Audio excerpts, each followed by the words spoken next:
शिखा शर्मा और बुलेटिन की शुरुआत करेंगे बड़ी खबर के साथ। लगातार रिपब्लिक वाले खुलासे कर रहा है। इसी बीच आपको बता दें कि पटना एसपी को लेकर बड़ा विवाद हो गया है। आज भर का इंतजार करूंगा, ये कहना है बिहार के डीजीपी गुप्तेश्वर पांडे का। आज नहीं छोड़ा तो कोर्ट जाएंगे। और इस वक्त हम सीधा रुख करेंगे हमारे सीनियर एडिटर प्रकाश सिंह का, और उनके साथ राजीव प्रताप रूडी मौजूद हैं। ओवर टू यू प्रकाश। धन्यवाद आशुतोष। हमारे साथ जुड़ गए हैं राजीव प्रताप रूडी, जो बीजेपी के सांसद हैं और पूर्व केंद्रीय मंत्री हैं। और अभी जो आईपीएस ऑफिसर विनय तिवारी को जो क्वारंटाइन करके रखा हुआ है, जबकि सर्वोच्च न्यायालय ने एक डायरेक्टिव भी दिया है कि उनके साथ गलत हुआ है, ऑफिसर ऑन ड्यूटी थे। तो रूडी जी, मेरा सवाल आपसे ये है कि सुप्रीम कोर्ट के डायरेक्टिव के बावजूद आईपीएस ऑफिसर विनय तिवारी जी को क्वारंटाइन से नहीं छोड़ा जा रहा है, एग्जेम्पशंस ऑफ रूल्स नहीं हो रहा है, जबकि नियम कायदे ये कहते हैं कि सरकारी अधिकारी कहीं भी देश में जा सकता है जांच के लिए, वो ऑल इंडिया सर्विस के ऑफिसर हैं। रूडी जी, देखिए, सबसे पहले तो पता नहीं आप सब लोगों ने अगर सबसे, और ये महत्वपूर्ण है, और प्रकाश जी अभी आपको मैं चैनल के लोगों को कहूँगा, जो एनडीएमए के तहत गवर्नमेंट ऑफ महाराष्ट्र का जो निर्देश है क्वारंटाइन के लिए, उसका सरकार ने और बीएमसी ने स्वयं उल्लंघन किया, और ये अपने आप में प्रमाणित करता है कि कहीं ना कहीं खोट है। और मैं आपको पढ़ के सुनाना चाहूँगा कि मुंबई आने वाले यात्रियों को, और ये मान के चले कि अगर विनय तिवारी सरकारी अधिकारी नहीं भी होते और यदि मुंबई जाते और मुंबई से वो 7 दिनों के भीतर वहाँ से अंतर्राष्ट्रीय अंतर्देशीय यात्रा करना चाहते, तो उनके ऊपर 7 दिन के भीतर वापस लौटने की अनुमति है। ये सरकार का अपना अधिसूचना है। आप सुप्रीम कोर्ट की बात अभी छोड़ दीजिए, सुप्रीम कोर्ट ने पता नहीं ये तथ्य क्यों नहीं लाया गया। मैं पढ़ के सुनाना चाहूँगा आपको। मुंबई हेल्थ स्क्रीनिंग, एक तो थर्मल स्क्रीनिंग जो एक पिस्तौल टाइप की चीज़ होती है, उससे आप कर लेते हैं, वो तो सबके लागू है, वो तो एक क्षण में हो जाता है। क्वारंटाइन उसमें दिया है for domestic passengers 14 days home quarantine. ये लाइन तो बड़ा परफेक्ट है, लेकिन उसके बाद एक एक्सेप्शन भी दिया हुआ है, और शायद अभी तक किसी ने भी ये एक्सेप्शन नहीं पढ़ा। All domestic passengers intending to exit Mumbai within 7 days of the arrival shall be exempted from quarantine provided they are able to produce that ticket, journey ticket.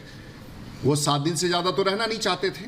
और अगर 7-7 दिन करके दोबारा भी लौट सकते थे। तो जब ये प्रावधान महाराष्ट्र सरकार का एनडीएमए एक्ट, जो भारत सरकार का निर्देश है, जो सेंट्रल डायरेक्टिव से उसके अंतर्गत निकाला गया है,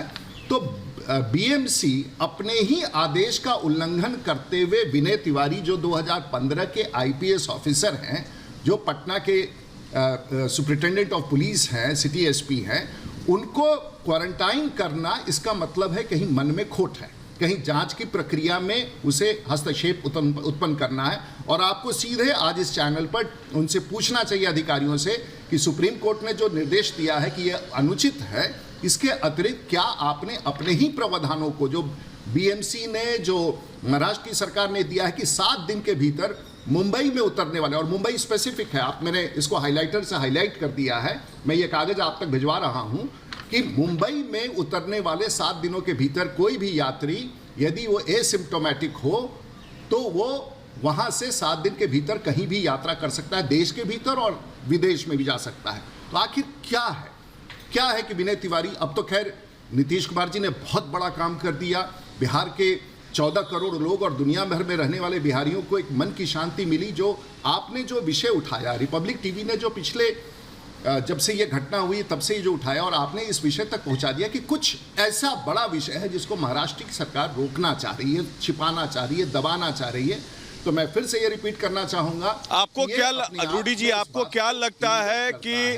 रूडी जी, आपको क्या लगता है कि महाराष्ट्र सरकार ये जबरन क्यों कर रही है, क्यों इन्वेस्टिगेशन को ब्लॉक कर रही है? क्या ये मामला जो है दिशा सालियान के मौत से भी जुड़ा हुआ है, और कुछ बड़े लोग हैं महाराष्ट्र गवर्नमेंट के जो इसके पीछे हैं, जिसको महाराष्ट्र गवर्नमेंट बचाना चाह रही है, और इन्वेस्टिगेशन को ब्लॉक किया जा रहा है? देखिए, मैं उस विषय पर नहीं जाऊंगा, वो तो अनुसंधान पर पता चलेगा, और आपने बहुत विषयों पर अपने प्रकाश डाला और देश के लोगों ने। मैं भारतीय जनता पार्टी के प्रवक्ता के रूप में इससे ज़्यादा नहीं कि क्या इसमें उल्लंघन है, क्या सरकार ने अपने नियम का उल्लंघन किया है, क्या सरकार ने विनय तिवारी को रोक करके अपने आप में इस पूरे प्रोसेस को बाधित किया है, और अब क्या महाराष्ट्र की सरकार, जो सीबीआई की टीम जाएगी, उसे भी क्या क्वारंटाइन करके, जैसे पश्चिम बंगाल के मुख्यमंत्री ममता बनर्जी ने किया था वहाँ के पुलिस कमिश्नर को बचाने के लिए और सीबीआई की टीम रोकी थी, तो अब क्या ये हम मान के चले कि आज महाराष्ट्र में आने वाले दिनों में जो सीबीआई, क्योंकि केंद्र सरकार ने भी स्वीकृति दे दी और केस को राज्य सरकार, जो बिहार सरकार और नीतीश कुमार की सरकार ने जो सीबीआई को केस सौंपा है, उसे केंद्र सरकार ने सीबीआई को देने की सहमति प्रदान कर दी है। तो अब विनय तिवारी जी का तो मामला, क्योंकि हमारे राज्य के पुलिस ऑफिसर हैं और हम किसी भी आईपीएस ऑफिसर जो मेरे राज्य में काम करने वाले, उनके पीठ पर हम लोग मजबूती से खड़ा है, एक विषय है, और बिहार सरकार इन तथ्यों के साथ आप सब लगे हैं। लेकिन मेरा दूसरा सवाल ये खड़ा होता है कि क्या अनुसंधान जो अब सीबीआई के पास चली गई है, क्या महाराष्ट्र की सरकार इसी प्रकार से आने वाले दिनों में सीबीआई के अफसरों को भी बंधक बना देगी? और ये क्वारंटाइन नहीं है या आइसोलेशन नहीं है, it's a forceful action on the part of Maharashtra government, BMC, Mumbai police, to prevent an officer for performing his official duties as a IO or maybe the investigation officer। तो ये बहुत बड़ा संवैधानिक सवाल खड़ा हो रहा है और महाराष्ट्र सरकार आस्ते आस्ते अपने जो भी उनकी कमियां हैं, जो भी बात हुई हो, जिसके जो भी हत्या में जिनको वो बचाने का कोशिश कर रहे हैं, मैं नहीं जानता हूँ, लेकिन ऐसा प्रतीत हो रहा है कि जिनको बचाने का कोशिश कर रहे हैं, अपने आप को सुप्रीम कोर्ट के निर्देश के पश्चात अब अपने आप को कटघरे में खड़ा करते जा रहे हैं और ये बात प्रामाणिकता की तरफ बढ़ रहा है। और मुझे लगता है कि ये स्थिति बनी रही तो हो नहीं सकता है कि अगर कहीं केंद्र की सरकार को अगर लगा कि राज्य की सरकार एक, आज तो आप तो जानते हैं, अगर एक डिस्ट्रिक्ट मजिस्ट्रेट के हाथे में कोई हत्या हो जाए तो उस इलाके का इन्वेस्टिगेशन ऑफिसर जो दरोगा होता है, उसका अधिकार है, चाहे डीएम कितने बड़े आदमी हो, उसके हाथे में जाके अनुसंधान कर सके। ये तो हमारा कॉन्स्टिट्यूशन में है, उसका अधिकार है। तो आयोग का अधिकार से अगर आप वंचित करते हैं तो ये ही महाराष्ट्र सरकार का अपराध बन जाता है। और मैं समझता हूं कि वहां भी समझदार लोग होंगे और जो भी सच है, जो भी तथ्य है, उसको प्रकाश में लाने के लिए प्रकाश जी बहुत जरूरी है। और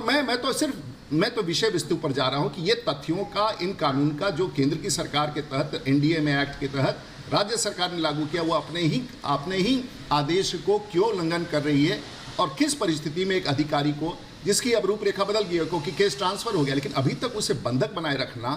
ये आज तक भारत के लोकतंत्र में हमने नहीं देखा ऐसा कभी हो सकता है। तो ये बड़ा चिंता का विषय है, बड़ा प्रश्न चिन्ह खड़ा होता है महाराष्ट्र की सरकार पर। और रूडी जी हमने एक से एक सनसनीखेज खुलासा किया है इस पूरे मामले में हमने एक से एक सनसनीखेज खुलासा किया है। प्रेमा फसाई, आप भी देश विदेश में घूमते रहते हैं, बंबई भी आप जाते हैं, हमको ज़रूर जानकारी है कि आपके भी सूत्र कुछ बता रहे होंगे वहाँ से। तो क्या आपको प्रेमा फसाई क्या लगता है कि ये दिशा सालियान के मर्डर से जुड़ा हुआ है लिंक, और इसकी जांच होनी चाहिए? और सुशांत सिंह राजपूत को लेकर जो कि बिहार के थे और आप भी उनके परिवार को जानते हैं, तो क्या वो तार जुड़े हुए हैं, दाल में कुछ काला है, मामले को दबाने की कोशिश की जा रही है जिससे कि तथ्य उभर कर नहीं आए? देखिए, मेरे जैसे व्यक्ति को बिना अनुसंधान के पूर्व कोई भी टिप्पणी करना मैं अनुमान पर नहीं कर सकता हूं। और मैं 30 साल का मेरा राजनीतिक जीवन है, मैं किसी पर आक्षेप और पक्ष विपक्ष की बात नहीं करता हूं। लेकिन आपके विश्लेषण से, कल की घटना से विनय तिवारी जी को रोका जाना, एक कानून का दुरुपयोग किया जाना और कानून के दुरुपयोग के पीछे उच्चतम न्यायालय का टिप्पणी आना, उसके पश्चात भी राज्य की सरकार अगर उसमें शिथिलता या उसमें रिस्पॉन्स नहीं देती है तो शक का दायरा बढ़ जाता है। और स्वयं महाराष्ट्र सरकार अपने ही हरकतों से, चाहे जिसका भी निर्देश हो, जो भी इसके आर्किटेक्ट हों, जो भी इसको प्लानिंग कर रहे हों, वो अपने हरकतों के कारण और अनियमित कारण सुशांत सिंह के हत्या की जो बात बार बार कही जा रही है, उसको कहीं प्रतिष्ठित कर रही है, रेखांकित कर रही है, दृष्टिगत कर रही है। और मुझे विश्वास है कि अनुसंधान अगर पूरा हो जाएगा तो निश्चित रूप से जो तथ्य जिसके बारे में आप चर्चा कर रहे हैं, मुझसे अगर ये कोई भी राजनीतिक व्यक्ति जो बाहर बैठा हुआ है, बिहार में हो, कहीं हो, वो घटना का विश्लेषण कर सकता है। लेकिन घटना का अनुसंधान जब तक पूरा नहीं तथ्य आता है, लेकिन शक का सुई उसी दिशा में दिख रहा है। लेकिन मैं इससे आगे टिप्पणी नहीं करूंगा। मैं उस विषय पर जरूर जाऊंगा कि सरकार ने, महाराष्ट्र की सरकार ने अपने नियमों को उल्लंघन करते हुए किस प्रकार से एक इंडियन पुलिस सर्विस के अधिकारी को, विनय तिवारी को, 2015 बैच के जो बहुत ही सक्षम और बहुत ही समझदार और बहुत ही तेज तरार और बहुत ही ऑनेस्ट और बहुत ही ब्रिलियंट ऑफिसर हैं, उनके साथ इस प्रकार से हुआ। ये देश में कभी कोई भी सरकार और केंद्र की सरकार इस प्रकार का, क्योंकि आफ्टर ऑल एडमिनिस्ट्रेटिव मिनिस्ट्री इन सभी IPS officers, IAS officers. Rudy ji, क्या आपको लगता है कि बिहार के मुख्यमंत्री ने इस जांच को सीबीआई को देकर सही कदम उठाया, क्योंकि इन्वेस्टिगेशन को ब्लॉक किया जा रहा था और सुशांत सिंह राजपूत चूंकि बिहार के थे, आप लोग की भी भावनाएं जुड़ी हुई हैं, आप भी आते जाते रहे हैं, उनके परिवार से मिले थे, तो क्या आपको लगता है कि सीबीआई को जांच देकर उन्होंने सही कदम उठाया? महाराष्ट्र गवर्नमेंट जुरिस्डिक्शन इश्यू का सवाल उठाती है बार बार। देखिए, सीबीआई का जुरिस्डिक्शन तो पूरे भारतवर्ष में है, और एक बार फिर एक मजबूत, एक विवेकपूर्ण, एक समझदार, एक अनुभवी मुख्यमंत्री ने, जिसने बिहार के 14 करोड़ लोग, जिसका मैं भी एक छोटा सा बहुत कोने का हिस्सा हूँ, राजनीतिक सेवक हूँ, सुशांत सिंह जी के ऊपर जो उनके मौत पर उठे सवालों की चर्चा जो पूरे भारतवर्ष में गूंज रही है, आपके चैनल के माध्यम से इसकी बड़ी खोज की गई है, उस विषयों का संज्ञान लेते हुए बिहार के माननीय मुख्यमंत्री श्री नीतीश कुमार ने ये तय किया कि जो